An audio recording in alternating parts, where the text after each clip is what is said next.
Welcome to the super quiet intro of Push to Talk, everybody. And we have a missing Soth, so we're just going to leave it up here in case he appears.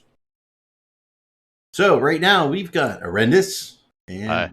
we've got Dawn, and Mafoon will shortly be here. Special guest Mafoon. So, hey, it's going to be.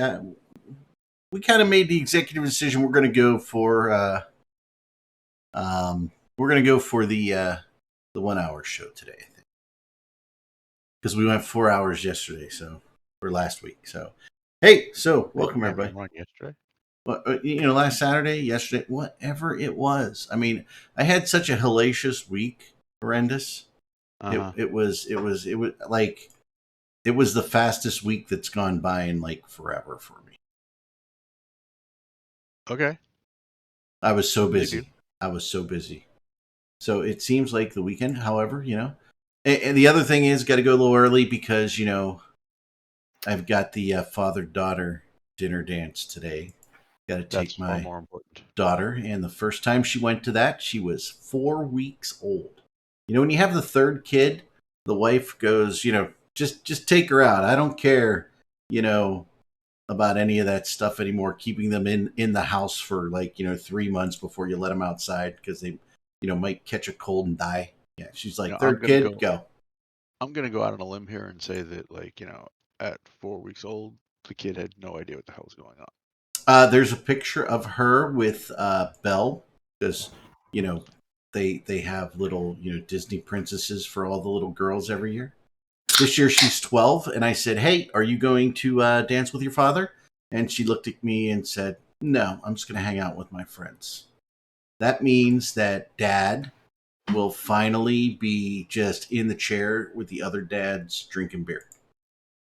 So that means that Dad is going mission accomplished. Mission accomplished, baby. Of course, she'll still have like 4 desserts. She's like that, she's that kid. She's like, I've got to. She like won't eat regular food. She'll just like go get like 4 different pieces of cake or whatever she wants. And she's at that age, right, where they gain no weight, right? They just eat whatever they want because they're so freaking active. So hey, that's my day. Of course, this is the first time I have to like wear a tie and like a jacket in like 2 years or something crazy. I have to dress up more for this than clients. So hey, yeah, but presumably your daughter's more important to you than clients. Yeah, a little bit. Oh, but yes. She's also more challenging. Yeah. She's becoming quite the social butterfly. Clients haven't spent years learning just how to annoy you. That's true. Oh, she's how do I say this? Unique. I'm sure. I'm like, your boyfriend's gonna love you when you get one, because you like grew up with 2 brothers and you're hilarious in that way. But yeah, she's unique. She's I'll share. She's struggling right now. Okay, she likes to sing and dance and play the guitar and things like that with her little sing and dance team group, But she also wants to be full-time travel competitive cheer. She's part-time non-travel right now, and she would have to give up other things to be more committed to cheerleading. So she's got some decisions to make. It's tough being a girl. So yeah, that's her current dilemma. I know we all wanted to know. So we're trying to figure out, her mom and I, if she just wants to fly on a plane a lot and travel, or she actually wants to do travel cheerleading. We don't know which it is. She's probably in the other room listening. Or I can't remember if she's getting her hair done for tonight right now, or she's in the other room. When I start doing prep for the show and things, I kind of ignore what's going on in the house, so I don't know. And by the way, you guys all saw we had a nice little snowstorm. By the way, at what was it? At about 7:30, there was no snow, and at about 8 o'clock, there was the snow that I sent you guys the picture. By 10 o'clock, it was all gone, and it. By the way, it snowed, and it was 37 degrees. All that snow, and Well, sure, it was 37 at ground level. yeah, and I'm loving the dual flags, by the way. you like this, yeah? That's Mm-hmm. the but yes, the anyway, by like 10 o'clock or so, it was all gone, and then it snowed twice since then, but it hasn't laid on the ground, but it snows. So we're in a very unique weather pattern here in the Berg today. So there you go. Yeah, like there's going to be some unique weather patterns going on. Like, I mean, there was a freaking tornado in where is it? Texas New Orleans, somewhere? like New Orleans, over the week, which is just like, what the fuck? Oh, hot air, cold air meeting, shit like that happens.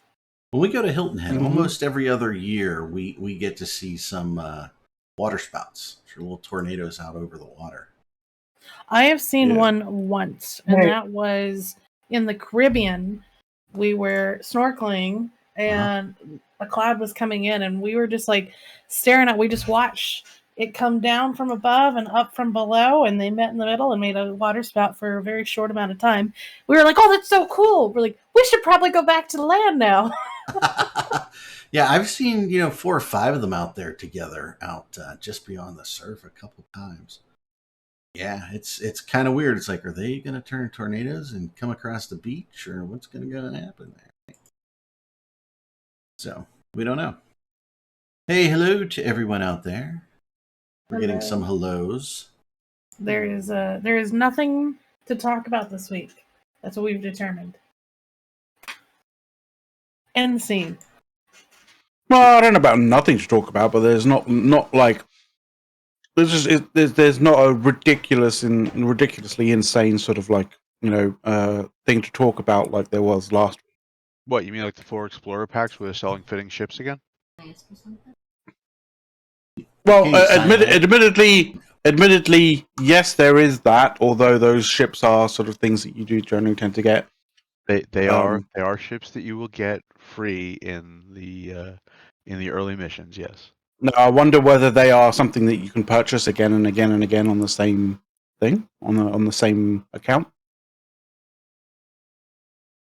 No idea. Because that would be something that is definitely trending towards the egregious sort of side of things.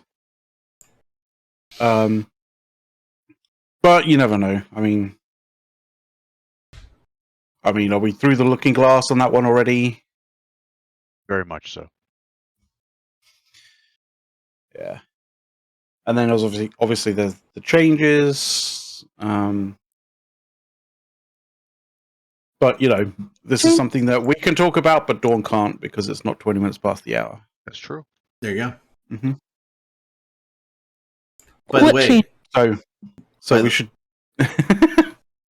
Well, it was the Citadel changes. By the way, the wife and daughter came in and they were inquiring about the seating arrangements for this evening. If we were with the right people that we were sitting with. Yeah, I'm sitting with the right people.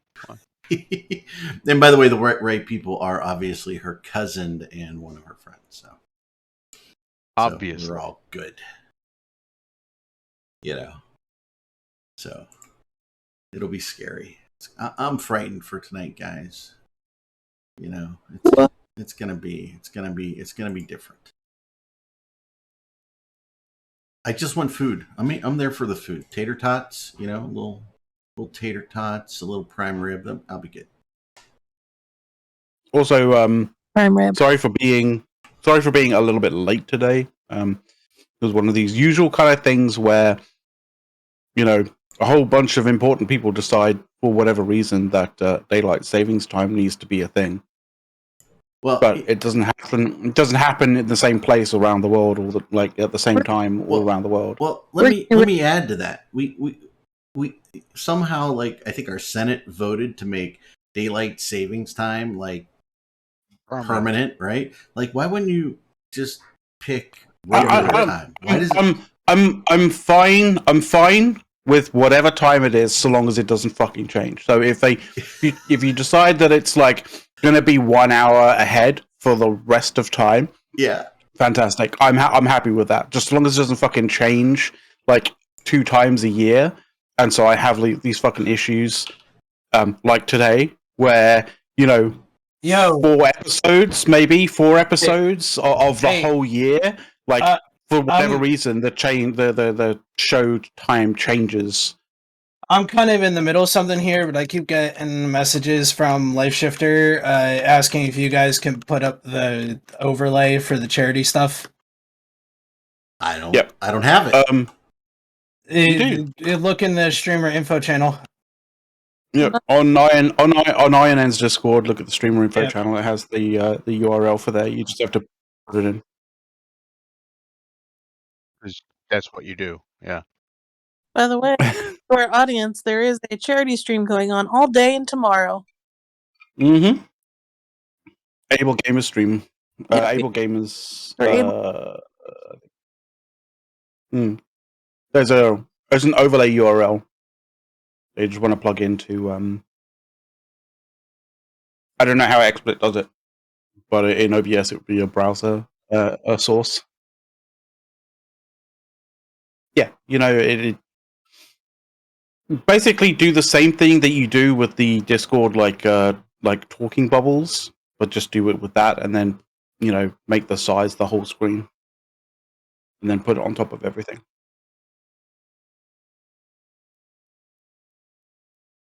It'll work fine for the whole screen. Okay. I don't know. You use XSplit. XSplit, as far as I'm concerned, is like the weirdest program in the entire world that, for whatever reason, people have to pay for.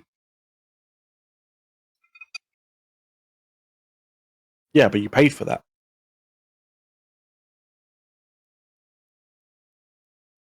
Yeah. I paid nothing. I paid nothing. My ROI is better. You can't argue, man. Like that depends entirely on how much annoyance it is given you. Like 0. I doubt that. Okay.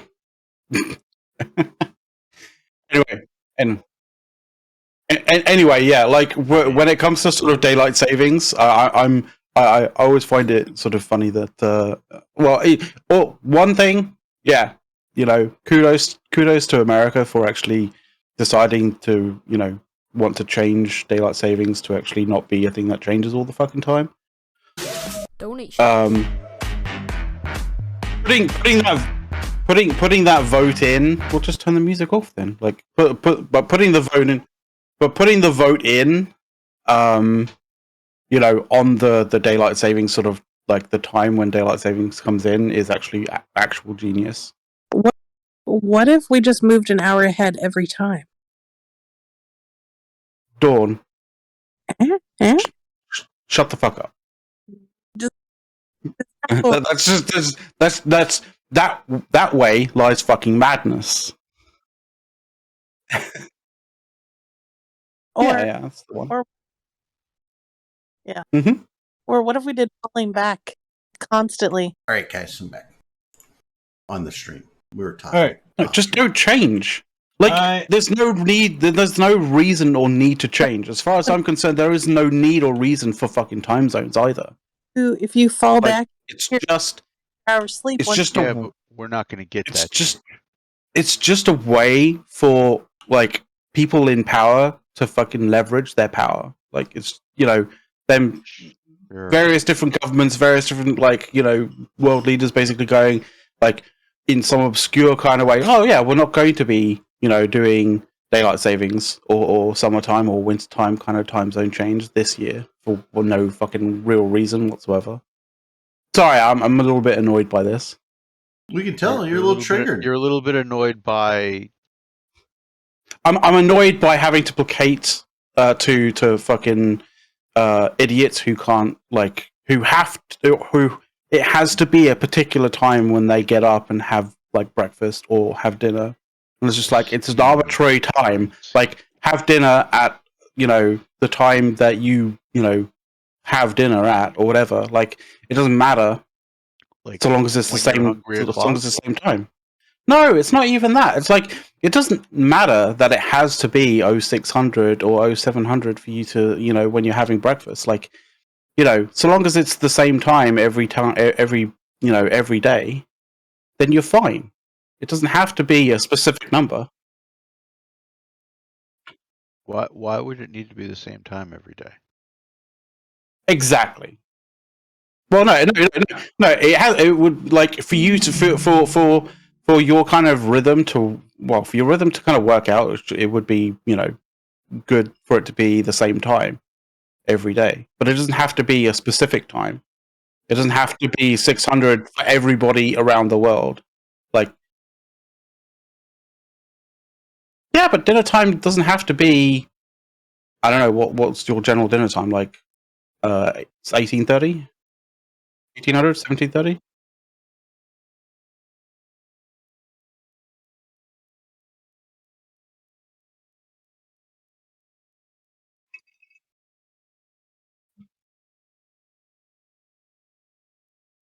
Okay.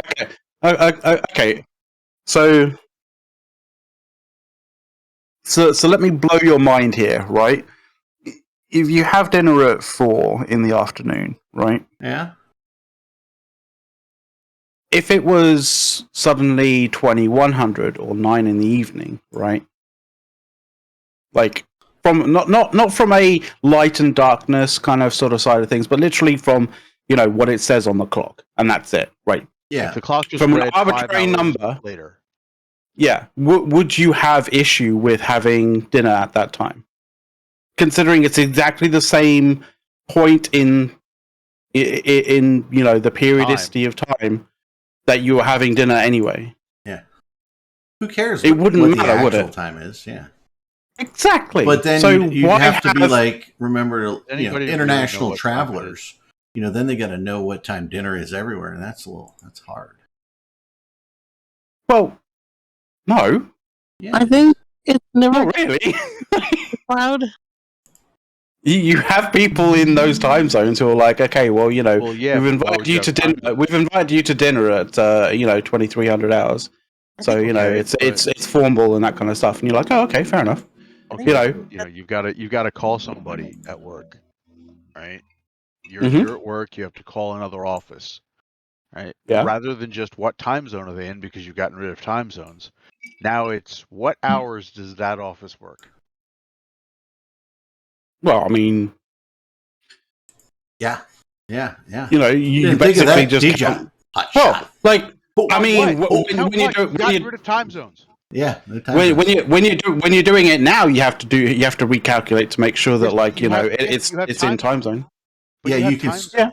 You can switch to the time zone, but you don't. You can just say, okay, so in this time zone, they're in the Pacific time zone. That means they are 3 hours behind the East Coast. Mm-hmm. But if you get rid of time zones, then there is no they're in the Pacific time zone, because you've gotten rid of time zones. Yeah. So how do you know off the top of your head what hours the Sydney office is working? Well, you can still have offsets. Yes, but rather than now having to have all of 24 offsets, you might need to have 100 or more. But at least from one place to another within like 50 miles of each other. Yeah, but at least if you're saying like, oh, we're going to have a conference call at this time, you don't have to fucking work it out. It's very true. But hold on. Like, is it that time on my time? Yes. Okay, well, we're having a conference there. Let me jump onto that conference call. That does not matter. You don't have to do anything whatsoever. You literally don't have to even think about it in any way, shape, or form. If everybody's time around the world is the same fucking time, then when someone says like, "Oh, we're having a conference call," jump onto this conference call at X time. Yeah, but now you don't I even have have to. to work it out. You just look at the clock and go like, "Oh, Right. okay, it's that 'Cause time. Let me jump on the because I have to the do conference this all call." the time, right? So yeah, then I'd have to know that in the time zone, let's just say East Coast. Hey, we operate from 8 to 5 in the morning. 8 in the morning to 5 in the evening. But West Mhm. Coast, they're not 8 to 5 when I look at their time zone conversion, right? I know their 8 to 5 window is good, but now I'd have to know that hey, they only work 10 to You 8, just right? yeah, you just need to know like when their office hours are, like in that, Yeah, not but even in that time zone, in your time zone. Like that's all. Like they can just state it. They can just state like, oh yeah, our office hours are this to this. yeah, now you You don't have have to to be like, know. okay, well, what is that in my time zone? Like it's literally on your clock there. It's like, oh, is it between that hour and that hour? No. Okay, well they're not in the office. It You would don't be have to be really like, hard oh, it's because they're doing it to that. Let me just let me get a fucking yeah, let me do some but I mental arithmetic and figure out routinely whether they're actually in the office or not. yeah, Like, but I routinely pick people in from like India, France, Germany, Brazil, West Coast US, mm-hmm, East Coast US, mm-hmm, Central US, right? That would be a mm-hmm. bitch and a half to coordinate that. Look, hey, Yeah. donation Why? alert, $5. Eric, Yay! What? Eric, you literally say, No, we're literally, you just go like the agreeing well, the with you. first thing is, sorry, go for it, Don. Yeah, I'm agreeing with you. We would literally say meetings at 1300, and it's 1300 all across the world. Everywhere would be the same time. Yeah, but not everybody works at 1300, so there you go. Right. Then you just say, No, okay, but what time in the day is everybody in? 1400? Right, but here's but Dawn, how do you get a hold of everybody the first time when you're trying to do that? the hilarious thing is we do this all the time in Eve. Like there is no fucking group. There's no fucking group that goes like, oh no, we're gonna this particular fleet is at 1700 West Coast US. Like Right. no, we use Eve time code. Yes, but at the same time, let's not forget, we also tend to just group it up in basically 4 major time zone groupings. Yeah. Yeah, Because but that's again, kind of when how humans work. Well, you're not gonna like, get to some degree. You're not gonna get businesses to do that if there are no time zones. The very fact that we use the concept of time zones to do that shows that.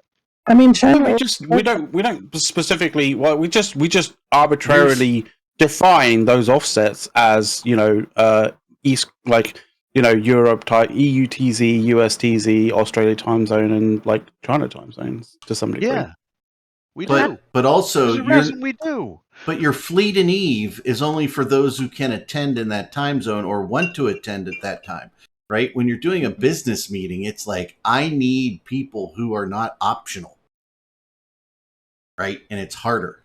Yeah. So you're working. So you're trying to work out, when's best for everybody, and so everybody goes like, well, I'm free I'm free this afternoon. It's like, well, that's great, but like, when is the afternoon for you? Well, no. Oh no, like 4ish, 5ish. No, But great. Now I need to work out what 4 and 5ish is in my time zone to see whether I'm okay for that as well. Way easier. China already works on a single time zone across the entire country. I guarantee the rest of the world could figure it out. China's not all the way across the world, so no, but it has. No, but they span multiple. By the way, at no time will Eric be emulating China. So let's just put it right there. Yeah, from a idealistic standpoint, not from a logical standpoint. Clocks are arbitrary. 1 o'clock is still the 1 o'clock, no matter where you're at. I get it. But other than time zone shenanigans, what else is going on this week? No, that was just my aggravation. There wasn't actually anything specifically down to the week. Damn this week and its time zone shenanigans. Yep. Well, Eric and I were talking about food earlier. We were talking about making Italian beef. Yeah. And Eric showed us some delicious pictures of donuts. Mm-hmm. Donuts are good. I made chili a couple of days ago, and the usual thing when you make chili, you make chili, and you obviously have spare chili. Mrs. Eric made something that was really good, and I forget what it was the other day. It was that good. It was that good. It was forgettable. No, it was really good. Is it like a chicken dish or is it it was a beef dish. beef? It was the forgotten chicken. No, she makes a chicken dish. We call it cracked chicken because it's just so good. You just want to go back and eat it. Oh, she's a big fan of the crock pot, right? I don't want to wait that long for food. I always make. She starts cooking at 9, 10 a.m. Yeah, no. So she then we have to smell it all day because everybody works from home, right? She sometimes she's not a nice person. I mean, I like her a lot. Get along really well, but when she starts cooking really good smelling food at 10 a.m. It's a challenge. It is. I will say, that's pretty cruel of her to make something you like. I know we have to smell it all day, and we're down here working. She's upstairs, right? She doesn't smell it. She's up. Her office is upstairs. I gotta say, She doesn't smell it. She's the one cooking it, but she doesn't smell it. She doesn't. She just puts it in a crock pot and leaves. I don't think you understand. I understand. I promise, she's smelling it. She's not smelling. The only thing that happened for me is I went to a movie last night Yeah? called The Lost City with Sandra Bullock and Channing Tatum, and it was really funny. Oh, you like it? Because the boys and mom, dad and daughter at father-daughter dance, they're doing mom and boys night out, and that's what they're going to go see. It was funny. We were cracking up. Cool. So, I was actually amazed at how well Sandra Bullock and Channing Tatum both are good at physical comedy, because there's a lot of physical comedy in the movie. Uh-huh. And then Brad Pitt's in there for a little bit, and he's pretty funny too. I didn't know that he was in the movie, so it's just like, oh, sweet. Oh, you get a little excited there. You're surprised that Sandra Bullock's good at physical comedy? Like that's where she got her start. No, I know, but it's still funny to see. Like, she's still pretty dang good at it. Though my mom, so I don't typically trust her picking out movies because so far she's batting for zero. Like, she'll pick a movie and be like, "This looks good." I'm like, "Mom, it doesn't look good at all." She's like, "No, it looks really funny." I'm like, okay. And at least 15 of the 16 movies that I can think of that we've gone to have been awful. She didn't expect them to cuss and swear. She didn't expect that it was a raunchy comedy. She's like, "I thought it was going to be a funny, lighthearted movie. Why is this so graphic?" I'm like, "Oh my God, Mom, do you not understand how movies are made today?" I thought this was going to be a funny, lighthearted movie. Why is it so graphic? Mom, it's a Quentin Tarantino movie. There wasn't this much cussing in the trailers for Deadpool. Yeah, I think you should sit down and stream Blue Mountain State with your mom and watch that.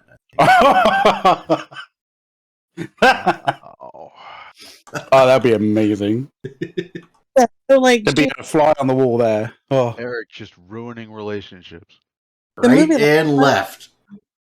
The movie last night she thought was going to be a drama, and I looked at her like, "Are you high? Did you not watch any of the trailers?" She's like, "No." Like, who did you pick this? Then how'd you know it was going to be a drama? What led you to believe? I don't know. She's so weird. I think whatever's going on, your cats are about to fucking kill you, Dawn. Well, she's probably deserves it. Probably. She's sitting on At least from the cat's point of view. Mary. Yeah. Very vocal today. That is what I'm, pointing out. Yeah. Welcome to Bring Your Cat to Work Day here on Push to Talk. we hope you're all enjoying it and have your own feline friends with you. Every day is bring my cat to work day. I work at home, so. I know. We lovingly refer to flying, FCing fleets as herding cats, but Dawn literally does this. I dated a girl once that trained her cat to fetch as a school project. That's like, I would say that's actually impressive. I remember going over, she's like, watch this. And she like throws like a little paper ball or something and the cat brings it right back to her. I'm like, Jesus, that's amazing. It's a cat. That is impressive. My cat, the one that was screaming, will do that on her own. I never taught her. She just, like, if I've got like a hairband or something, I can throw it and she'll bring it right back. Wow. Because she's like, yeah, that's fun to chase. Go throw it again. We had a cat and a dog at the same time. The cat was much older than the dog. The dog's like a little puppy, little yellow lab, right? And the yellow lab wasn't allowed on any of the couches, but the cat was for whatever reason. It's my parents' house. They do what they want. And so the dog wanted to play fetch, so it went and got its ball, brought it up to the cat, laid it right on the couch next to the cat. The cat, of course, how do cats look at dogs like that, right? With the most condescending cat look ever, right? And the dog just looked at her and barked, right? And finally the dog took the ball and threw it itself and went out and fetched it back to the cat again, laid it in front of her and said, okay, now you're going to throw it. You get it? You throw it. And I go get it and bring it back to you. The cat's just like, I want no part of this. It was just funny that the dog actually thought the cat would throw it and play fetch. It was it's that time where it's you wish you had the cell phone, because we didn't have cell phones advanced enough at the time really to take video or anything like that, right? That would have been instant internet gold. But alas. No. A side note for this Lost City movie, you do get Channing Tatum's butt. Well, The butt. That's probably for anybody that's probably why Mrs. Eric's going, And it's not like a half-second shot. Like, it is a whole 30-second bit with his butt there. Yeah. That's going to be awkward. So, Mrs. Eric and the boys. Hold on.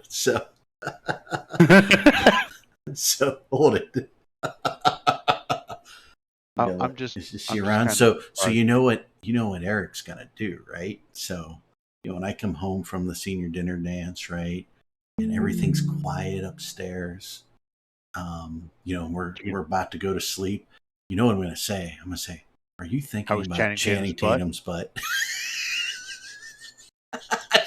I'm just kind of surprised at Dawn's, and you get Channing Tatum's butt. I mean, let's not forget, this is the guy who was in Magic Mike. You've gotten his butt, I promise. Yeah, I'm just saying, it's an added feature to the movie. It's a feature. It's not a bug. Yeah. Oh, the IT guys got that one. You know that Channing Tatum absolutely fucking hated all of the prep work and shit like that he had to do for Magic Mike? Yep. He did literally was like... I don't blame him. I know, right? Jesus. I mean, before he became a movie star, he was a male stripper, so... Kind of like just going back to home. Well, his comments on that was... Yeah. His comments on it was basically, keeping yourself at that level of fitness and that level of kind of swollenness. It is literally pretty horrific in terms of the requirements for it. For your health. For your long-term health, that is. At least it wasn't a Zack Snyder film. You know who I feel bad for in that regard? Who's that? I feel bad for the dude who stunt doubles Chris Hemsworth for Thor.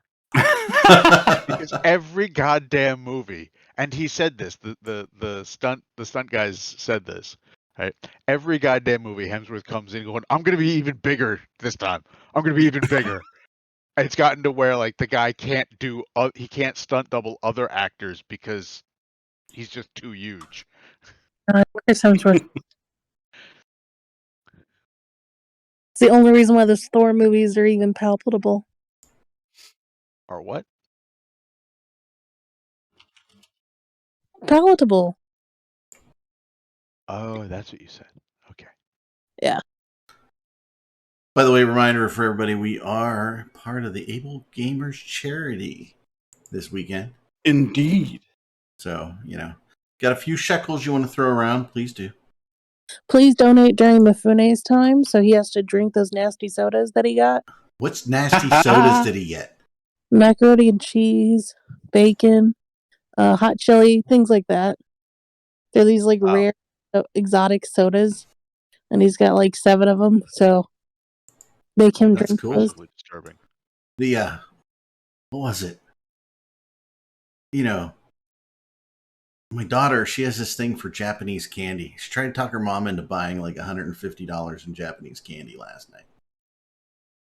Oh, is that one of those box things, whatever they are? Like, I don't know what it was. It was just $150. Like Pocky? Baksu. I don't know. Japanese treat. there's this like these sort of like monthly boxes that you can purchase or you can subscribe to, and they give you certain things after.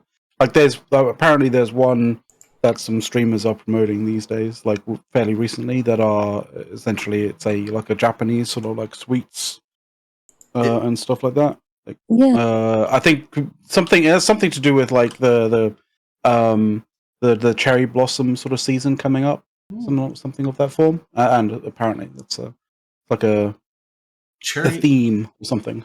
I think it's this week that the cherry blossoms are at peak here in the U.S. It's this week or next week. I can't remember. Horrendous. I don't know. But Japanese gifted us a whole bunch along the Potomac in D.C., and along with them brought us Japanese beetles, which we all love for our garden.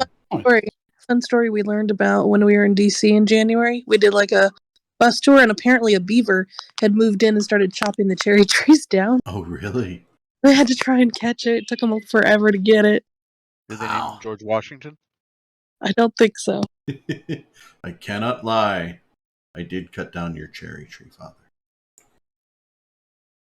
But yeah, that's just one of Sorry, Dad. The beaver did it. Don't blame beavers for your problems. 2022 colorized.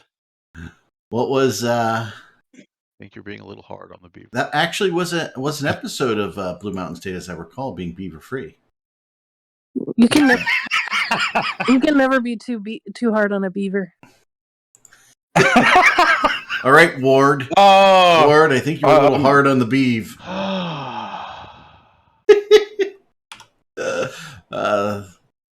Loving the innuendo. That is such a U.S. thing too, because we had, for those who don't know, back was it the 50s? Yes, the 50s. We had a show called Leave It to Beaver, and Beaver Cleaver, right? Was his name, and Dad was Ward. Well, Mother was June, right? Was it June? Yes, it was June. June Cleaver. That's definitely not what Mac and Dawn are talking about. I mean, I don't want to reference smut specifically, but there was something in the US that's well known to a lot of people, that was lovingly referred to as beaver hunt. I shall leave it at that. No, but that is like one of June's lines. One thing, Ward, I think you were a little hard on the beaver. I think that was in one episode, so you can't let that fall. I'm just saying. Is there anything going on in Eve? I mean, Init's decided to go down and do some riding in Featherbolus. Is it going well? Featherbolus. Yeah, it looks to be. It seems as though the bounty payout seems to be pretty high, so that's great. And from what I've seen, like 24 test people are showing up regularly to whatever fleets are out there. That it is a lovely bonus that we are getting. Yes, we are getting escalations on our ratting quite frequently. Big old bonuses. And then apparently Delve is the only one that knows how to mine in this game. And I have quantifiable proof now that I'm better than everybody else at mining. Oh yeah. Well, and yeeting's coming soon, which I don't think anyone has any disagreements with Rorqual bridging and yeeting.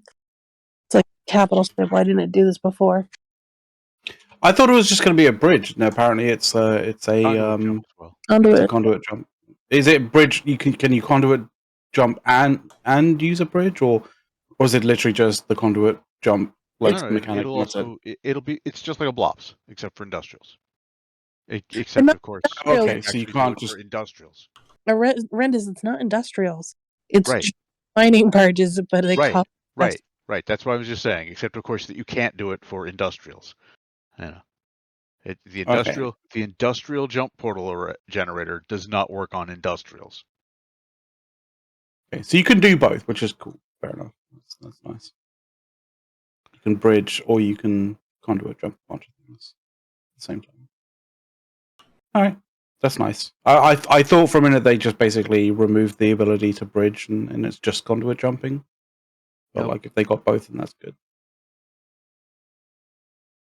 Yeah. The only other thing that's happened this week is on Reddit there was a 5 years later thread that came up. So someone made a thread in 2017. It was like, where does Eve go, or what does it look like in 5 years? And so like reminders came up to look at it, and I was checking it out. And it's creepy how close some of them were. Most of them said that EA was going to buy out Eve. I was like, well, joke's on them. Part of the way there. And that they said they're going to sell fitted ships, and that you have to pay XYZ to be able to do what blah blah blah. And we're like, yep, we're getting there. And and it was said like it's still going to be hat test, hat goons, hat P horde. Like, yep, that's still the case. They haven't folded yet. The test is definitely getting close. Yeah, they've lost 3K members in just a few days or something. Or how long has it been? 3,000 members in days? Oh, that's pretty bad. I think in a couple Somebody weeks. was said like to whatever weeks, sorry, whatever fleets were going on, right? They were bringing about 25 test members tops to whatever those were. Well, you know what we always said, test is next. Mm-hmm. But is Test dead? We'll see. Give them a couple weeks. How many total members? How many total members they got left? I haven't checked, but they've been dropping down on the rankings, right? They used to be huge. Let's have a look. I think that war was definitely a positive for them. 10,305. Yeah, so they still got a few. They got a few to go.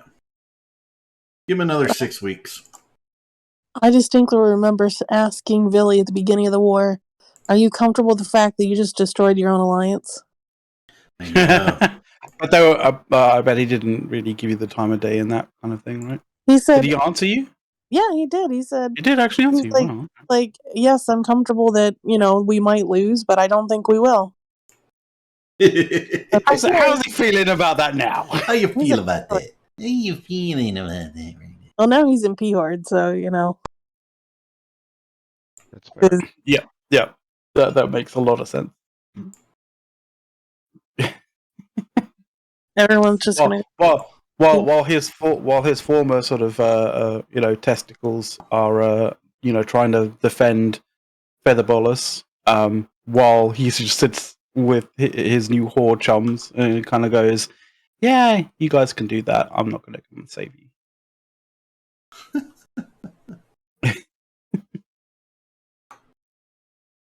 I just like being right. It's very satisfying. That's a shock. I mean, Yeah. I think the real question It's is not an indictment, Dawn. I don't know of anybody who doesn't like being right. Yeah. Kind of a thing. Yeah. well, some people hate right. I'll find out I'm wrong. I just like I mean, being wrong. some might say that you can't actually learn and grow if you're always right. That's true, but that doesn't mean that people actually enjoy it. True. Yeah. Like I will be the first to admit that yes, I do like finding out there is something I didn't know. I don't like finding out that I was a dumbass along the way.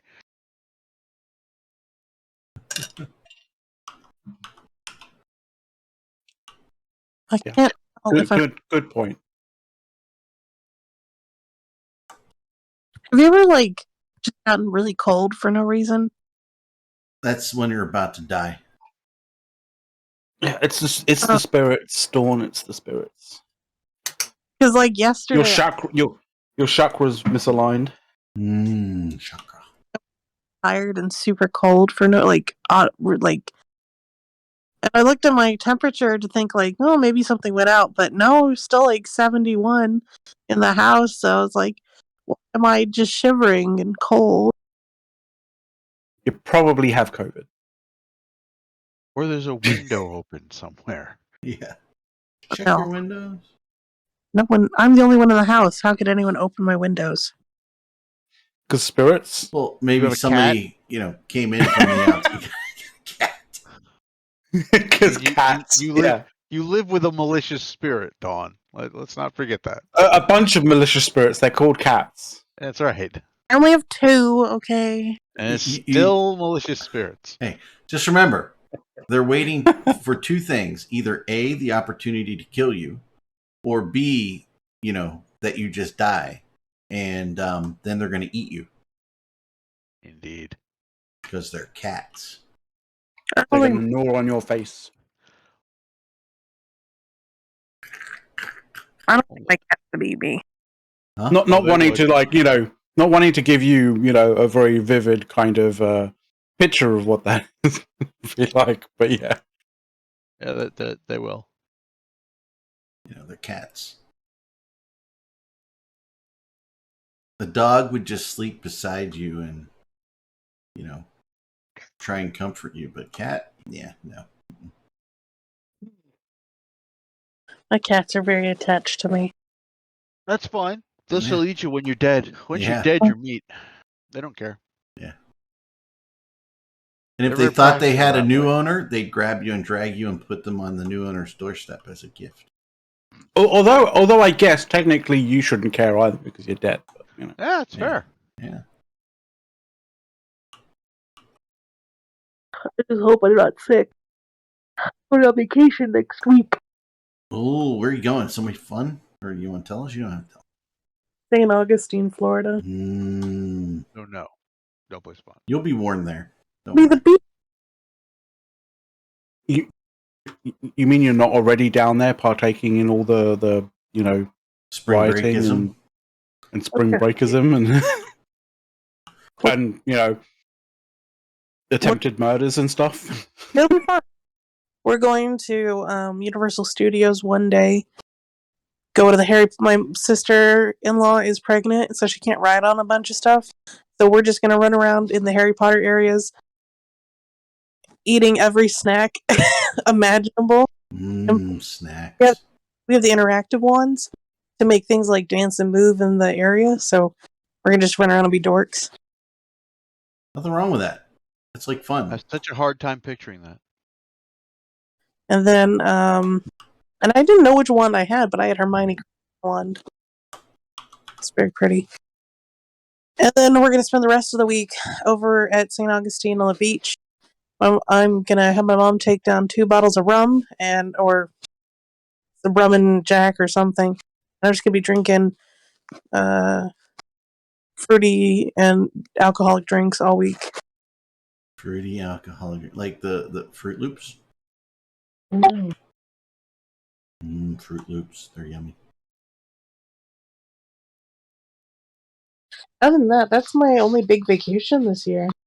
Not sure what else to do. We're doing the July 4th vacation. Yeah, which one? So yeah, the weekend before July 4th. Erik will not be around. Where will you be going? We go to Hilton Head Island, South Carolina every year. What are we buying a beach house there? There was a really nice one. It was just a condo for $2.7 million. It was by the best beach bar, Pool Bar Gyms. Excellent place on Hill, Pool Bar Gyms. Anybody goes there, go to see Pool Bar Gym. It makes the best drinks. It's awesome. How much would you have to rent that out a week to pay that off? Well, I mean, even right now this week, right? It's crazy on the island. I mean, they're already going. I don't know. I mean, we were actually thinking about doing like a beach house this year because we rent all our properties on the island, and I haven't figured out the 2.7 rent, but it would easily do it. We were seeing houses for July 4th week, $22,000 for the week. It was crazy expensive. And someone's gonna pay that. Jesus. Oh yeah, somebody's gonna pay it. That's a nice car. Why would you pay that much for a week of vacation? I understand. I would not. Erik would not. Erik is not flush with that kind of cash. Trust me. But some people, 22,000 is like, stuff that they found, down the back of the sofa. Every once in a while, we look for like crazy things you can do that are crazy expensive that you would never do. Right? There's like an 88-foot yacht you can rent for 10 hours for $8,000. Like have a gourmet chef, and they got all the sea-doos, the boats, and the sea-doos themselves. And you go out for 10 hours and hang out. I'm sitting there going, really? $8,000? It's cheaper than buying your own boat. It is cheaper than buying your own boat. You can get a good deal on a boat. We might rent if you break that down to individual people, that might actually work out to be all right. We might rent a pontoon boat and go like behind the island. It's like a sound, right? It's an international waterway, but it's really calm, and in a lot of southern, it's marshland, right, back there, and you can actually get out of your boat and look for like ancient shark teeth and stuff. But renting a 10-person, 11-person pontoon boat is fairly reasonable. And it's not much different than being on the lake down there, except, you kind of got to know some of the captainy type things. But we think we're probably going to do that. That's reasonable for, everybody to do. And you can bring your own food and kind of picnic out there. We're torn this year between we go out a lot, but we're thinking maybe we kind of just stay in and hang out and not go out as much this year. We are going to do a catamaran ride. We love going on boats and stuff anytime we can. Catamarans are excellent. Yeah, we're going to do catamaran in St. Augustine. Ever since my mom and I started working at the timeshare company years ago, we've got with having condos. We're like, it's so much easier to have a fridge and like a little stovetop and a microwave and stuff to, either make a couple meals on the trip or at least have, turkey sandwiches and chips and all that stuff so that way you're supplementing and not eating out the entire time. Oh yeah, we have full kitchens in the units that we rent and the ones that we rent out and the ones that we rent as well. Yeah, full kitchen, full dining room. It's the way to go. I mean, driving in the car, right? As we're, days before, actually, my wife and sister have put their orders in at Harris Teeter or Kroger, whoever they decide is the place they're going to, right? Same company, by the way. And while we're getting on the island, they're picking their pickup time for the day. right? They've already got their stuff and they know what they want to buy, and then they just set their pickup times. And we get on the island, go to lunch, and they go pick up the stuff, and we check in. Same thing every year. Pretty standard. Yeah, we're trying some new condos out. Like, if we like it, we'll just rent it each year. I'm like, you're too ADD with vacations. You'll never do the same vacation place in a row. We always go new. See, we go to Hilton Head every year. We may stay in some of the different, we generally stay in the Marriott Vacation Club places, right? Because those are the units that we own, so we either use our own or we rent those and go to a different one just to get a little variation, right? So yeah, that's kind of what I do. Oh, you got suckered into timeshares. Yeah, but again, we got suckered into the timeshares, 25 years ago. And so we have used them and rented them. I mean, we've more than paid for them in the time we've rented them out. Yeah, I'm sure the interest rate wasn't as high as it is now. It's like 19% interest. Is that what it is now? Yeah, I think when we bought them, it was 11%, and you just kind of. I think I put the down payment on my American Express, but the interest rate, I remember it was 11% because you had to keep it for 3 months, and then we just went, it came home and got a different loan for it. Right? It was not 11%. That's kind of crazy. But yeah, they're great. I mean, the maintenance fee has increased, right? I mean, I think when we started, the maintenance fee was $500. I think it's like $1,500 now. But at the same time, you're getting a full unit refurbishment every 5 years in that maintenance fee too. So you don't get the big thing with timeshares before was, hey, you have the same unit for the same week every year, and all the furniture gets old looking. And that doesn't happen with the Marriott stuff. We do not have Marriott points. I would never do that. Never buy. They'll probably sue me for saying that. But the maintenance fee on the points is so high, and they're just so not worth it. I mean, hopefully it means that they'll buck their ideas up a little bit and maybe change it. I doubt it from this, but at least people are a little bit more informed. I think we actually signed the papers because you're in there. By the way, you're getting all kinds of freaking gifts, and we signed the papers. I think on 6 or 7 or 8,000 points, right? And with the stuff that we already owned, I mean, we became God Emperor Marriott people. But I took it home and we did the math on it, right? Because you can't really do the math on it there because they're like saying, but the math is awesome and it's wonderful, blah, blah, blah, blah, blah. And then we just, and you have a refusal of 10 days on it because of just how they have it set up. And yeah, we nixed that sucker after 5 days. We went home and did the math. And the maintenance fees on it were like almost $4,000 a year, maybe $3,600 a year to start. And it was worth basically a week and a half where we had our current units. And it just wasn't a good deal. It wasn't good. The points are terrible. Disney points probably are the same. I don't know. But I can tell you that Marriott points are bad for their vacation club points, not like Bonvoy points. I have millions of those that I haven't used. So, enough about that. What do we got? What else we got interesting to talk about?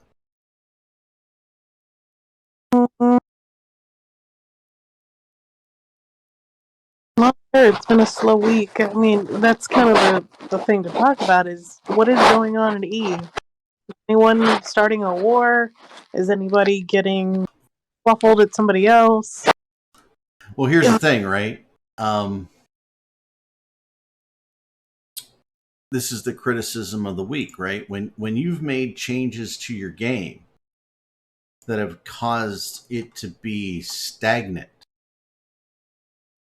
that's the real death knell of a game, right? So unless CCP does something to get out of the stagnation, right? There's not much they can do. And since the game has always been about what the players have done in EVE and not what storyline CCP has necessarily put out there, right?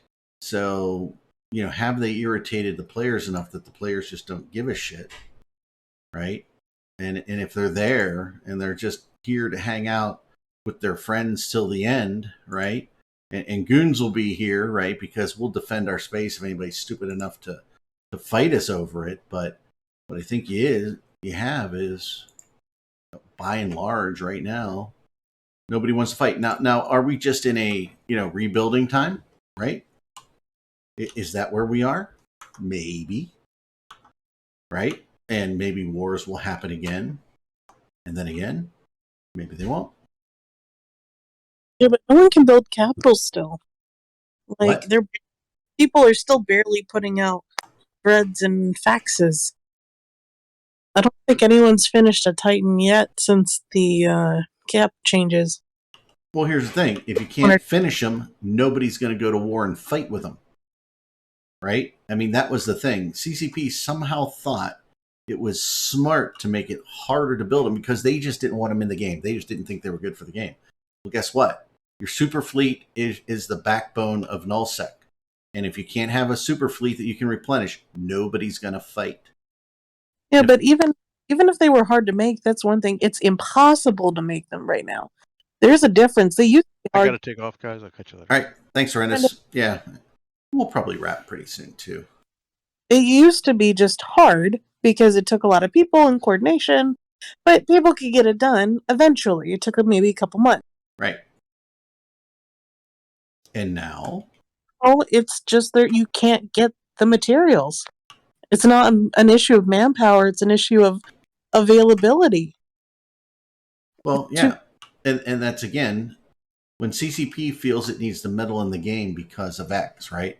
And whether it was they thought that, hey, the existing superpowers, they've got their supers and they're able to make more supers and nobody's really able to challenge them, right?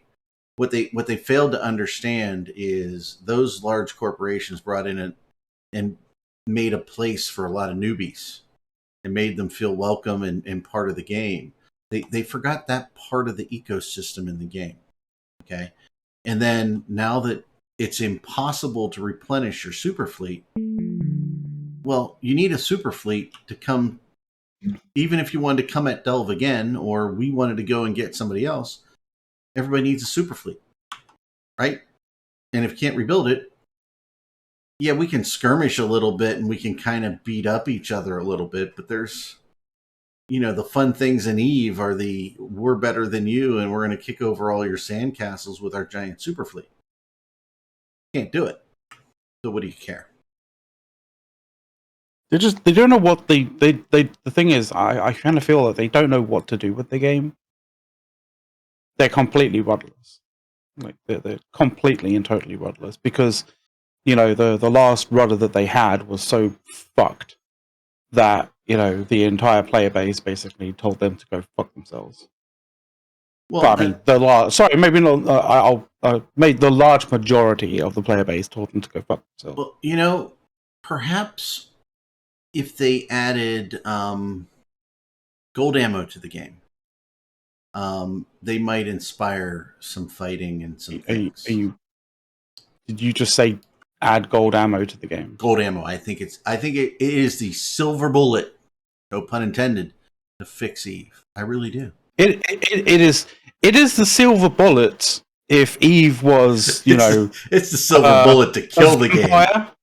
Yeah. Yeah. Like there was no way.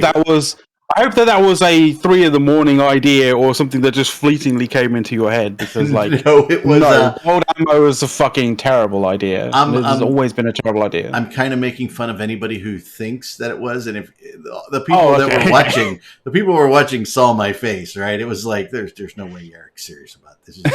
It's I mean, you're just shoot plaque. Pew pew pew.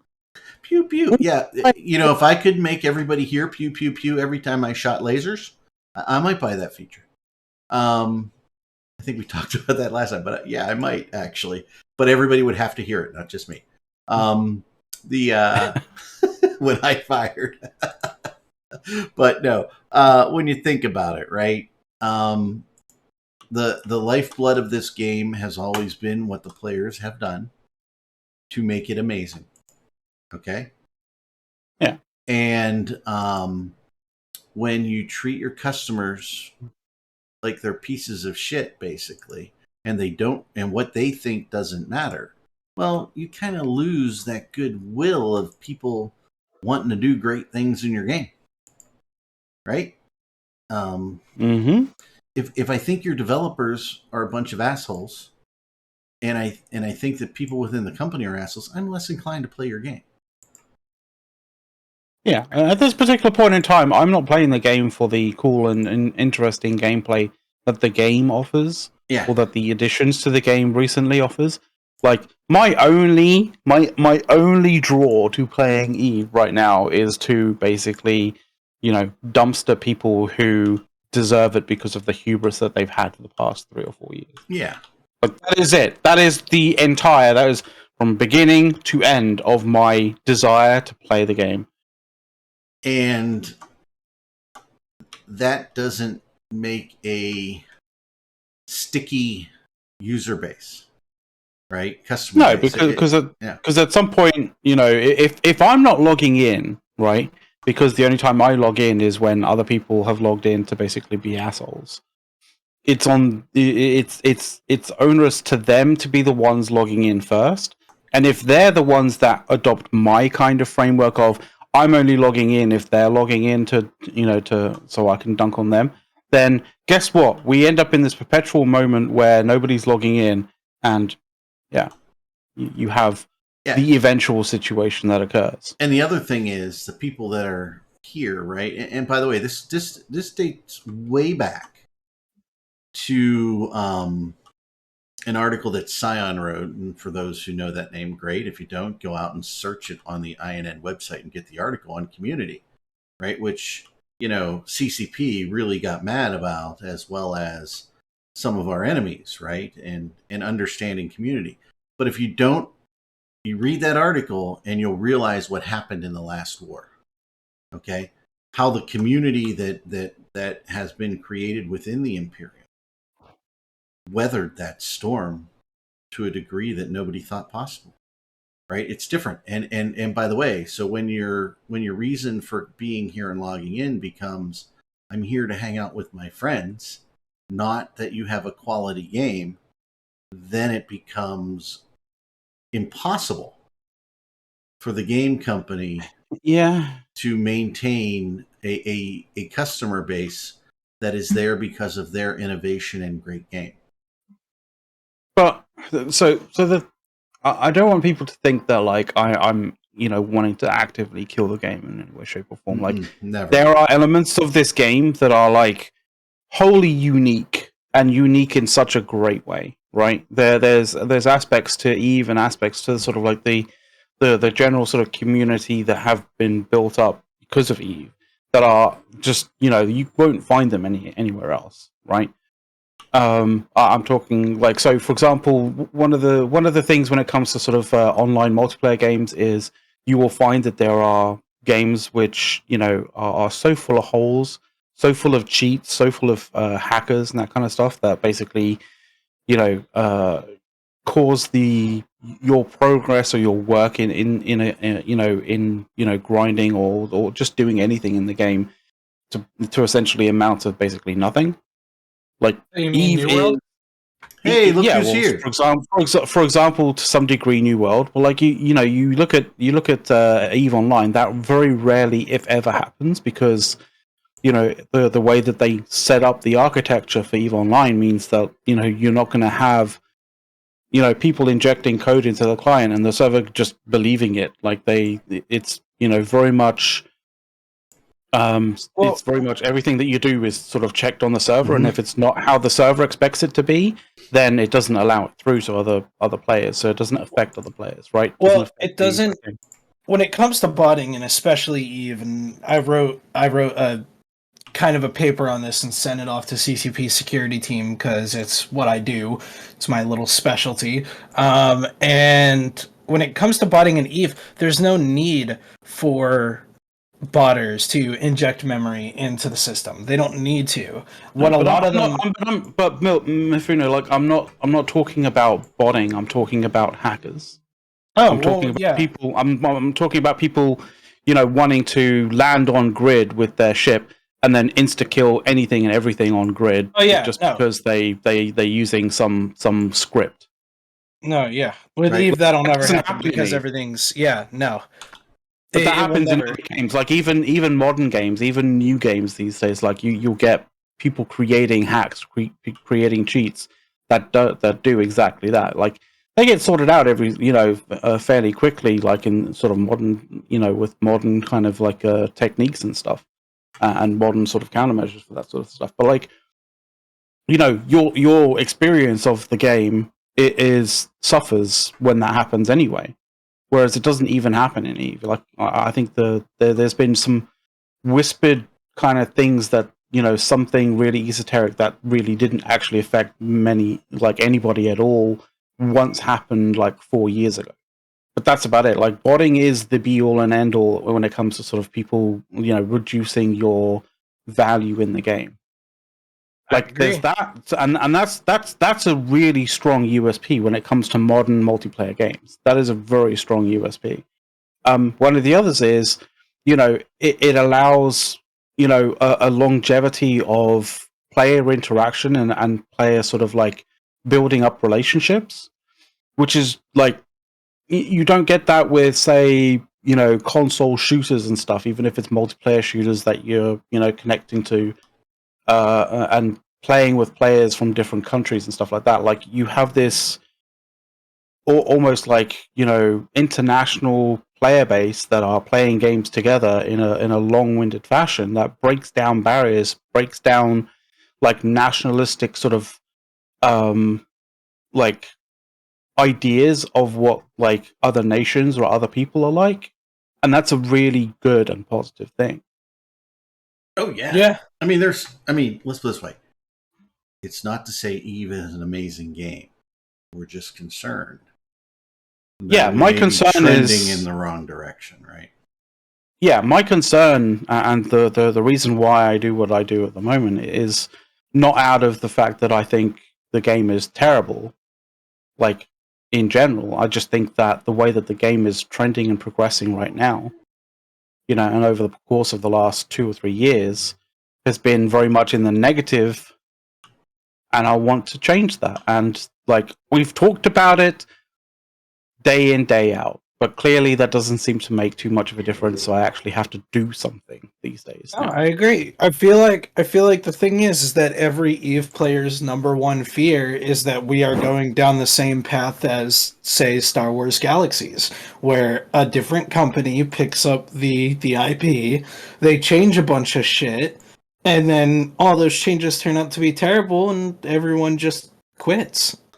I'm not so sure that CCP isn't making the wrong changes without being resold, right? I don't think it's I really honestly don't think it's Pelibus. I think Pelibus is actually more inclined to sort of want to keep EVE Online and CCP from to actually make money and grow, not just from a microtransaction kind of income base, but actually just have it as a success. The issue is we don't want to go down the Star Wars Galaxy route where a whole bunch of changes gets made, which is severely negatively affects people's experience, people's perceptions, and people's desires, and people's kind of thoughts on where the game's going, and then just have it not get corrected at all and just watch the game wither and die. Because that's kind of what happened to Star Wars Galaxies. A bunch of changes happened. They were never rolled back. They were never like, walked back in any way, shape, or form. And people just like exited the fucking game because it was just, it was, destined to basically die. Right. And like, I kind of feel like, some of the changes that have been made over the past like 2-3 years have been very much in that kind of sentiment, like, that they're not walking these back. Just remember, when Hilmar says Eve Forever, he doesn't mean Eve Online that we've been playing forever. He means that the IP lives on and makes money in different permutations, right? That it evolves to the money-making gaming type of the future, right? So Echoes is an example of that. Just understand, I don't want anybody to be confused with the fact that Eve Forever, when he says it, doesn't mean Eve Online that we play. See, Helmar saying Eve Forever just gives me flashbacks to that one high school girlfriend that says you're going to be together forever and then you break up only a month later. Like, I feel like that's the kind of thing that he's going for here. This whole, like, we're going to be best friends and in this relationship forever. And then a month later, it's just like, no, it's not you, it's me. now, just wanting to tie this in with like a nice bow as to sort of like what's going on currently on INN. But like one of the so how can CCP kind of change this to make it to change their sort of like their ways, the kind of like direction that they're going? Well, one is to adopt a mentality of inclusiveness, right? And I mean inclusiveness in terms of allow players to the space and allow players like the tools to be able to develop their own little areas of the game that they enjoy and that they're good at, and all sorts of things like that. Like there's so many areas of the game, if like have been eroded away, and those kind of communities that enjoy those areas of the game have basically found out that like, oh, my area of the game doesn't actually exist in the game anymore. So like, well, that's a fucking shame. What am I going to do? What are my friends going to do? And then they walk away from the game and go play something different. And that's the kind of this. You need to basically take the reverse mentality of what has been done there, and actually build areas out to sort of and build tools out, not to put them on rails, which is what CCP have been doing. They've been putting things on rails all the time, but broaden it out, make it more of a sandbox. I know that like when you make sandboxes or when you make sort of like sort of scenarios that are sandboxy, that you'll get unintended sort of behavior. That's not always bad, and even some of the bad ones aren't always egregiously bad. Sometimes they have the ability for, if you just wait for a little bit, they'll have the ability for players to come in and create their own fix for it. Like, you had that situation like way back in the day when, and it's an aspect of the mining kind of the mentality, which I know, Dawn, you're going to be really happy about talking about mining here, but like, when people started jet canning, that was a problem that the players created the solution for, because they had the tools available there that weren't specifically put there for them to solve a particular problem that way, but it was just a tool that was available to them to use in a multitude of different ways, and they found a way of using it to solve a problem. Like, those are the sorts of like game design decisions that you need to kind of come up with. Like, create tools for players to use and like use in interesting new ways to solve problems for themselves. And that's where you get the build up of interesting kind of communities, right? And that's a whole idea of inclusiveness, rather than excluding people out, like excluding communities, excluding player groups from playing the game that they want to play. Include them. Inclusive, including, say, for example, players who are less able to play games the way normal people play.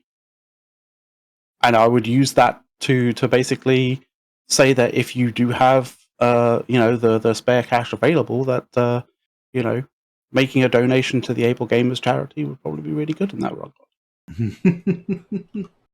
Absolutely. Yeah, I think those are all great points, McLeod, right? And again, I feel like people don't like to be told how to play the game. And by the way, when you take away somebody's gameplay, they sit there and say, "Well, you as a company don't care that I'm a customer." Right? So that also becomes that challenge, right? So I'm not going to pay you anymore, right? So that's it is a challenging situation for gaming companies, right? Because again, they have to satisfy so many customers in a sandbox type area, right? And some things don't yield the results that they want. But the question is, just because CCP sees that as a problem, is it really a problem? So think about it. If we could have unlimited Titans, right? Because we can just build them, right? Is that really a problem? Well, for CCP, it was a problem because you got to think, if you look all the way back, and I mean like rewind all the way back to the original point where this all started 2 years ago with Rattati, the whole big thing that CCP was saying was that, if Dave Archer loses his vendetta, then his massive Goonstorm alliance can just SRP it and give him another one 2 minutes later. And they don't like that. When you lose a vendetta, or you lose an avatar, or you lose an Naglfar, they want it to set you back. I understand that. Yeah, they have this arbitrary thing of like, every single Titan loss should feel really, really punishing to anybody who has it, regardless of the support structure. What they want is they want the Eve system to become like Tarkov. Like dying in Tarkov and like losing your gun and your armor, it sets you back a few hours, maybe even a day or two. And that's exactly what they wanted. They wanted that if you lost a Titan, guess what, pal? You're not sitting in another one for 2 to 3 months because you got to build yourself a new one. Right? That was and that's directly from the horse's mouth on the original post that Rattati made about resource distribution. Right. Right? I understand that, but is that a perceived problem from CCP, or is it a real problem in the game? That was a perceived problem from CCP. And while I respect the decision of a game developer telling themselves that this is not how we want our game, like you know that meme of the dude from Mario, and he's like, this is not how the game is supposed to be played, right? That's what CCP's big thing was. And it's like, well, we don't care what you think the game is supposed to be played like. It's a sandbox. The whole point of a sandbox is that the players control everything, right? Well, to a degree, the players control thing, and let's be clear, to a certain degree. But like, there was nothing wrong. There was nothing wrong with the way that we were doing things back then. The only problem, the perceived problem, was that we were pumping out Titans like a madman, and that's okay, because when you have an 18-year-old game with an 18-year-old economy, the veteran players are going to, sit there pumping out a Titan every week. Now, how do you solve that? Like, okay, cool, you want losses to matter. You want your players to not be at the top level of maximum min-maxing every little fucking point and decimal in the system. Cool. There's 2 ways you can solve that, right? The first way is create new content. If you notice, Titans in-game are technically Tech 1. You could introduce Tech 2 Titans. You could introduce new ships. You can introduce a new expansion, like a different thing that's not Triglavians, and you could expand the lore that's been sitting here for years. But no, they decided to go the industry route and fuck all of industry. Well, taking things away from people who have paid to get them, right? Oh, by the way, you wouldn't have had the Titan proliferation you did if you didn't create work rules the way you did. By the way, which we warned about. The CSM warned them that do not buff the excavators. Do not. And CCP was like, nah, it'd be fine. No, they said, yeah, don't do this because it will be min-maxed and everybody will have all these resources, right? So it really wasn't the fact that Titans were being built. It was the fact that CCP created in their infinite wisdom. By the way, I still believe at its very core that the entire Rorqual thing, okay, the reason why they ignored the CSM because they viewed that as a moneymaker. All the people who would get all immediately buy skill points, skill into them, buy extractors, do all this stuff. And by the way, all that stuff happened, right? So CCP made money on that. That was a moneymaker. And when you do that, you're artificially impacting the game in order to make money, and that's where CCP made the first wrong step there. No. Hold on. I'm going to address something in the chat. Tempest, rolling back is not what they did. If they wanted to roll it back and they just snap their fingers one day and say, hey, the excavators and the giant fucking spod rocks that you're sitting on for 12 hours, yeah, that's a no-go anymore. And we'd be like, okay. I mean, like, no, you wouldn't, because again, you wouldn't be okay. You wouldn't be okay at first, but it would have been a lot fucking better to rip the Band-Aid off like that than to do this slow ass 2-year depression. And I think, I'm not an economist, but I'm sure anybody out there that is studying economy, that you do not solve inflation with deflation. It doesn't work like that. Trust me, the United States economy would have done it a long time ago if it was that fucking simple. The challenge that you have with rolling it back instantly is you see, you get the peek under the dress. It becomes very clear that it was a monetary grab by CCP to manipulate their players into a sort of gameplay that then they wanted to rip out from under them, right?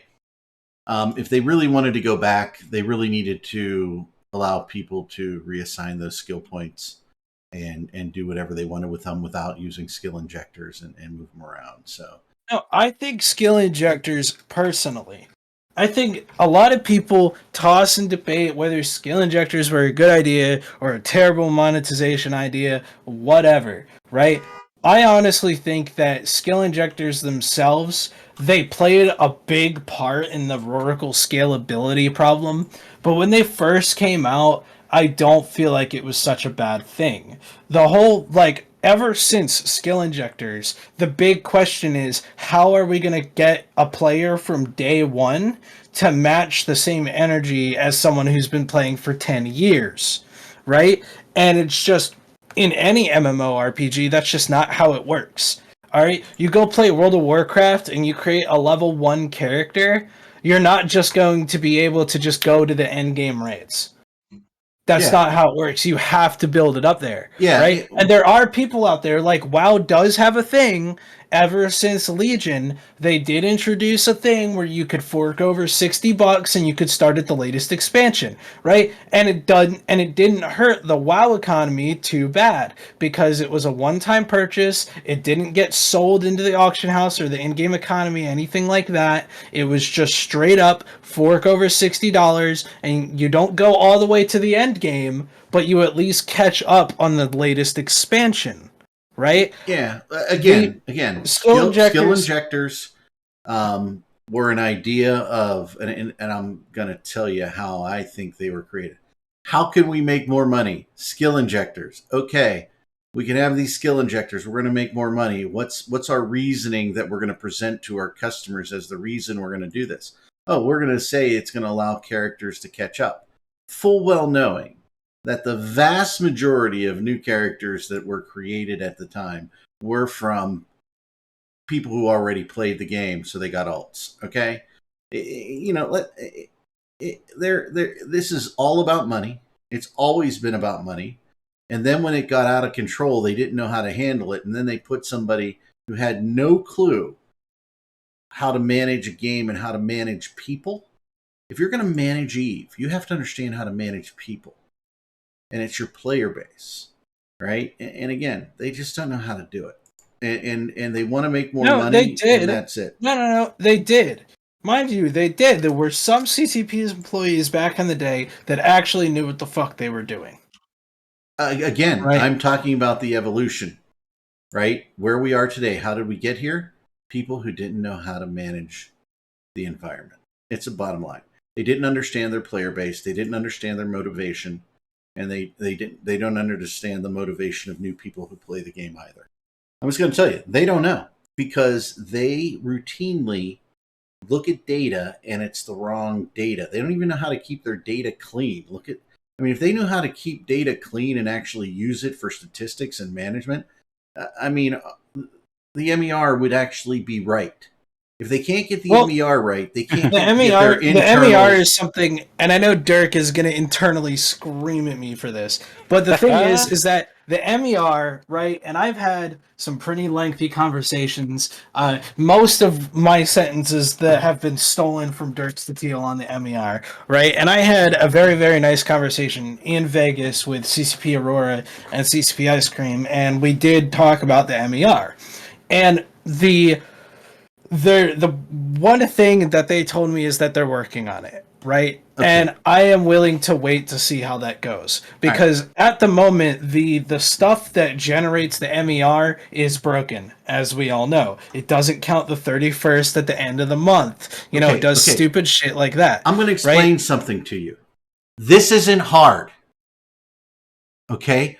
I get this part. I get analytics. I get making actual reports collect data based on the right days. It's not fucking hard to do 31 versus 30 days, guys. It's not hard. If it takes a developer more than 15 minutes to do this, they're the worst fucking developer under the sun. Okay? Is that the thing they're using to generate the MER is so outdated and so old. They're using kind of like Eve, Microsoft. Hold on. They're using Microsoft SQL Server. It's fucking SQL. It's not hard. It's not hard. Fair enough.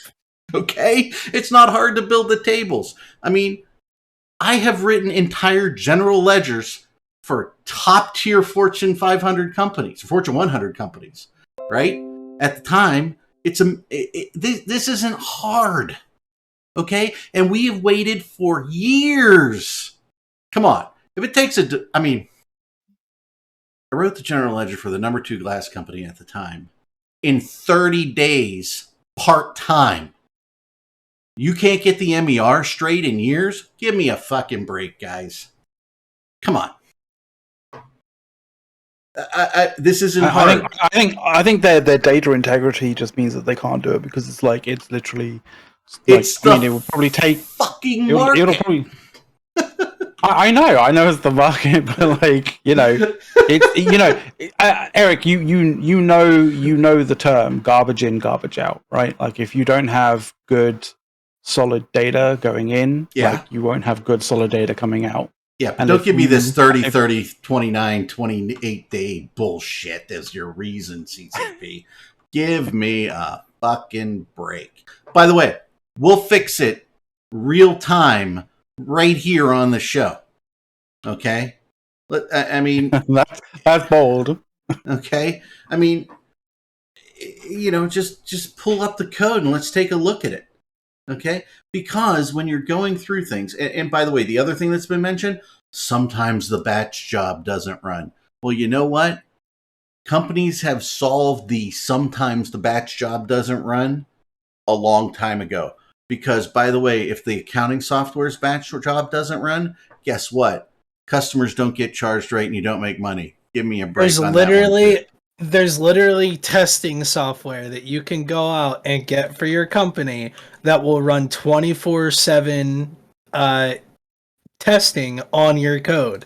And if anything's wrong, it'll literally just send you a notification. And it does it. All it does is it runs in the background. And it just runs the code over and over and over again. And if it ever encounters an error, boom, it creates a debug file. It alerts you. There's even an app on your phone for them that fucking texts you if one of your code problems run out. Like, it's not too hard to look at code, see where the problem lies, and fix it. Well, every major database vendor has a reporting software, right?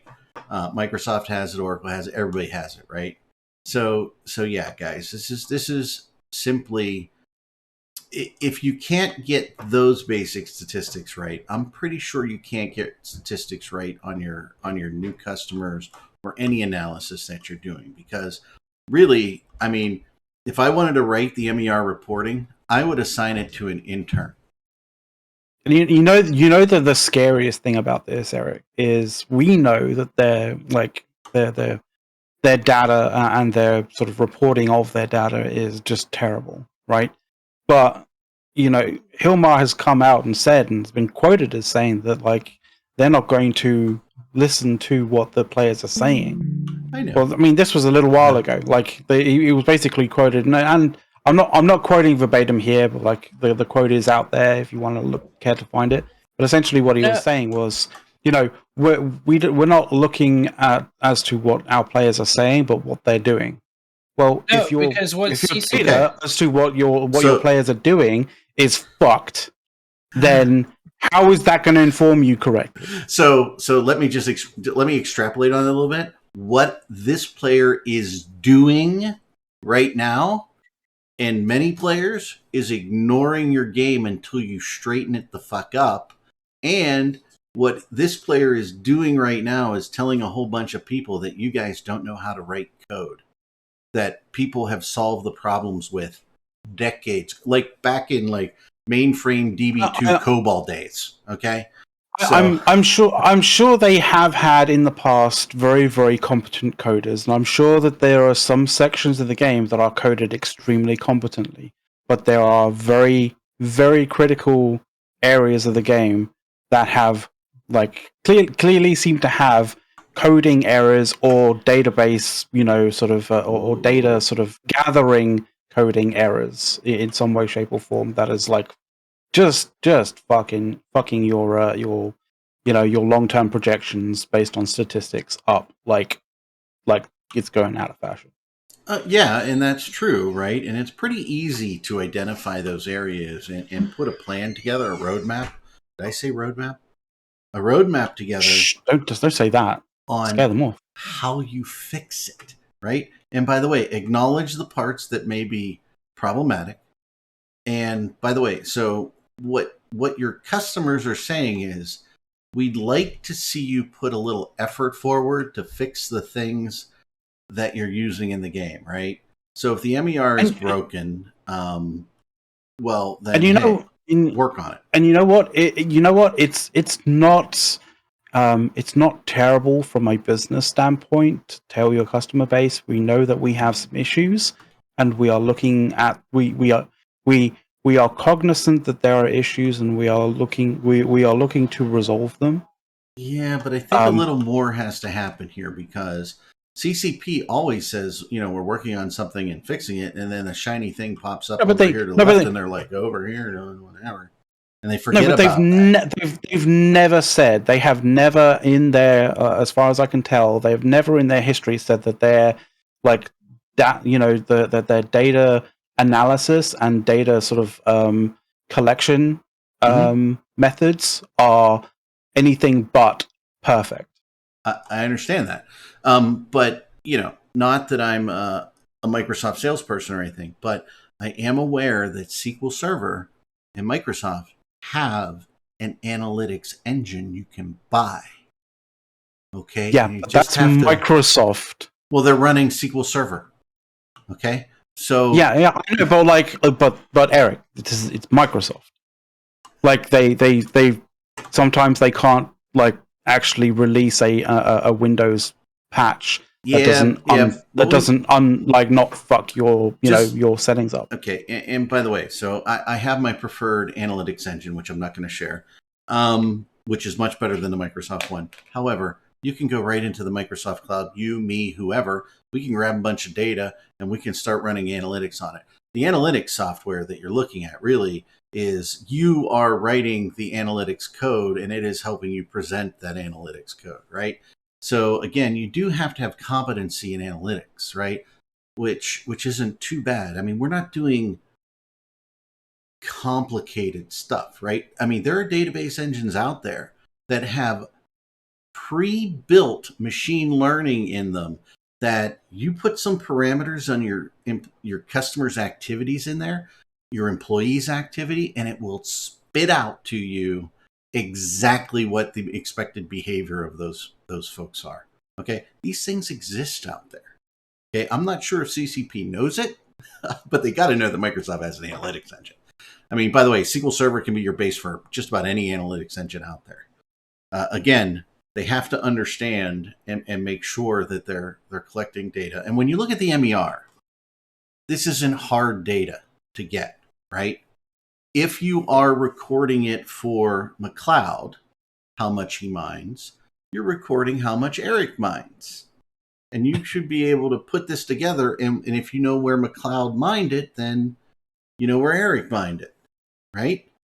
So again, it's not hard to take that itemized data, create monthly roll-ups. By the way, it can be 30, 31, 29, 28. It could be 12 days. Doesn't matter. It isn't hard to group these by month. By the way, somebody acts, you could put partitioning on database tables and you partition by time. And guess what? When you select from that, it really increases your query performance. But guess what? It's already grouped by month. You don't even have to write code to group it. I mean, so this is why this whole thing is so stupid to me, because I get data, right? I get designing databases. I get designing reporting based on your analytics and your data. These are things I understand very, very well, right? And by the way, I converse about them every weekday, right? So yeah, I mean, again, find out what's wrong with your MER. Is it in the reporting engine? Is it in the reporting code? Or is it in the data collection, right?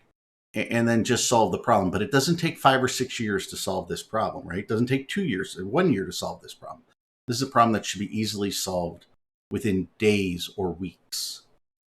Okay. And if they need to have a conversation on them, they all know where to find me. Right. And by the way, NDAs, whatever, can never talk about it on this show again, whatever, we'll fix it. Just fix it.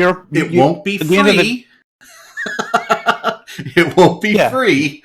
But at the end of the day, you're a professional that has done this sort of thing, professionally for a long period of time. So, you're used to, non-disclosure agreements. You I'm under NDA about all kinds of things all the time. You understand about client client confidentiality and all that kind of stuff, yes. right? So let's put it this way: if I help CCP with this, they would be the smallest company I've ever helped with it. So I mean, I'm not trying to be arrogant with that. I'm just trying to set the reality of it, right? But when I see companies and CCP kind of say, "Oh, this is so hard and we can't do it," but we've kicked the can down the road years. One thing you learn in corporate project management and things, when you've kicked the can down the road for years, you can't get out of that cycle. How do I express this? They're very, very, very large company. Conversation 2 weeks ago. There is a change that would have made performance amazing in their system. They talked about making this change. By the way, they're having performance issues, today, that are drastic, horrible. I mean, real monetary impact here, right? We're not talking about just an MER report. They talked about doing the change 18 months ago, and they still haven't made it, and they're wondering why their performance is so bad. This is a game changer change that, while would take some thought and some effort, the thought and the effort should be weeks, not 18 months. Yeah. Okay. So understand, CCP is not the only one that makes, can have some of these challenges. But when you kick the can down the road that far, when it's years and it's something that should be solved much easier, right? Than that. And by the way, you probably can't solve every problem with the MER in weeks, but you can certainly begin a continuous improvement effort. And when your customers see that, they see effort. They see you care about things they care about, right? We care about the MER. And at least, once you've solved that issue, at least at that point that, the data that you are looking at is actually true and accurate.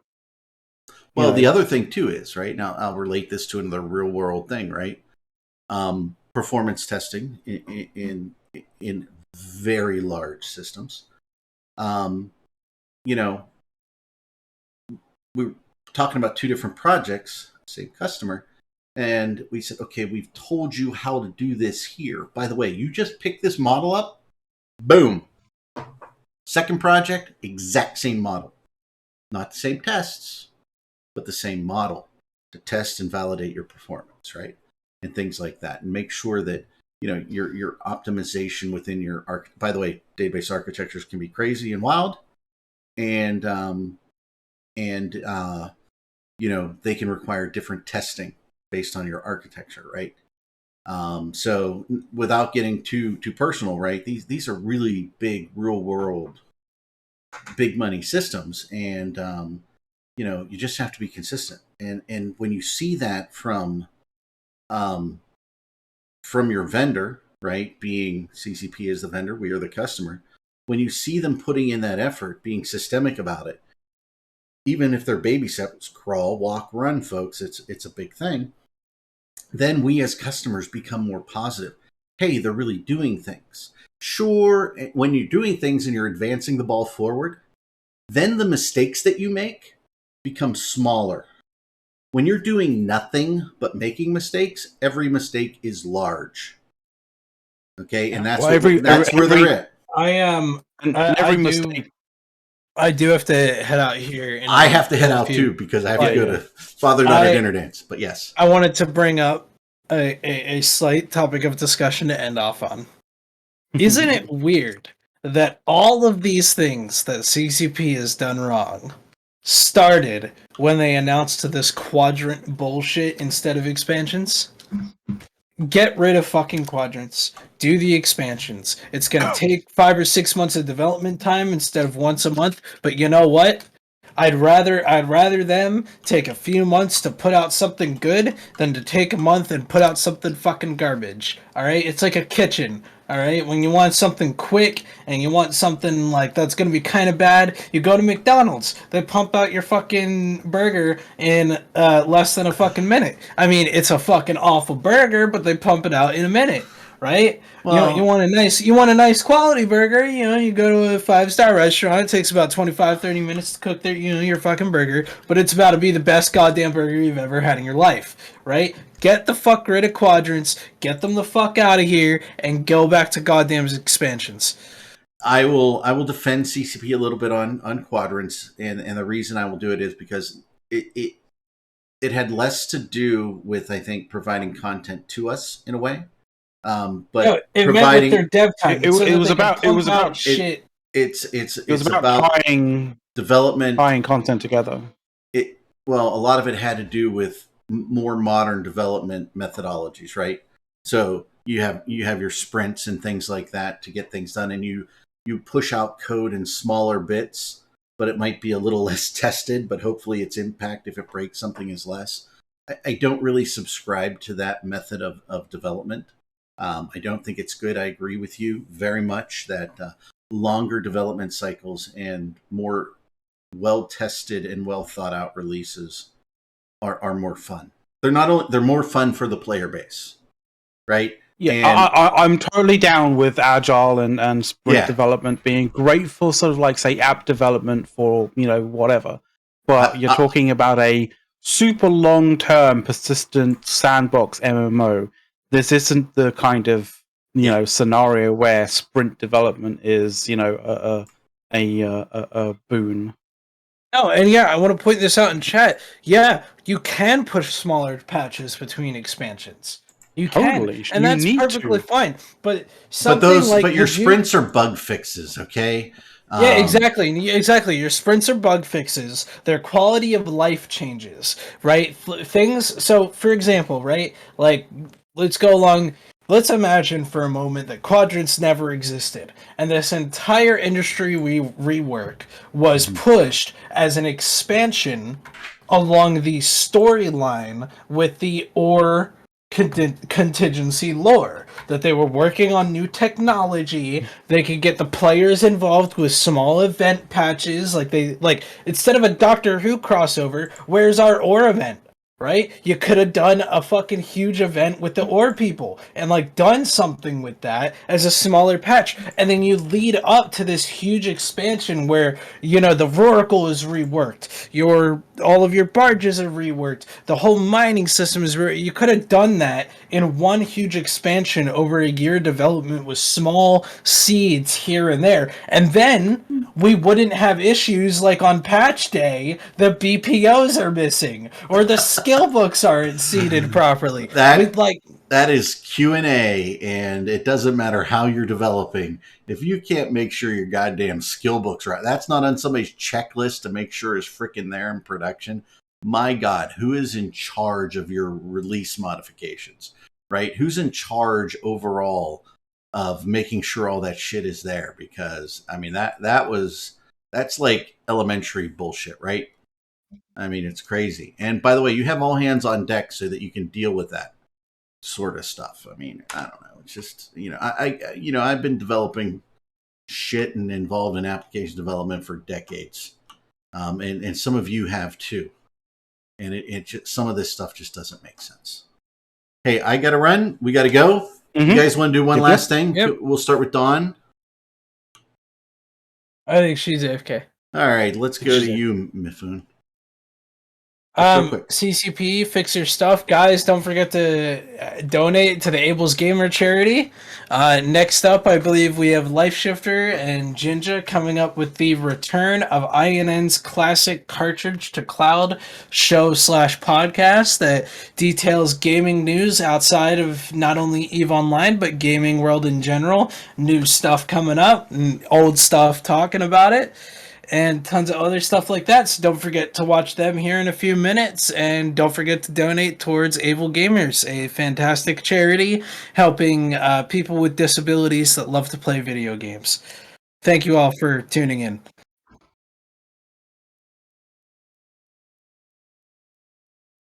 Nice. Yeah, you kind of you stole what I was going to say because I was going to put the cartridge. Sorry. I mean, my name's McLeod, so like, what do you expect to say that? But yeah, guys, just you don't go anywhere, like because the cartridge to cloud show is going to be coming up with Live Shifter hosting, I believe, right? So yeah.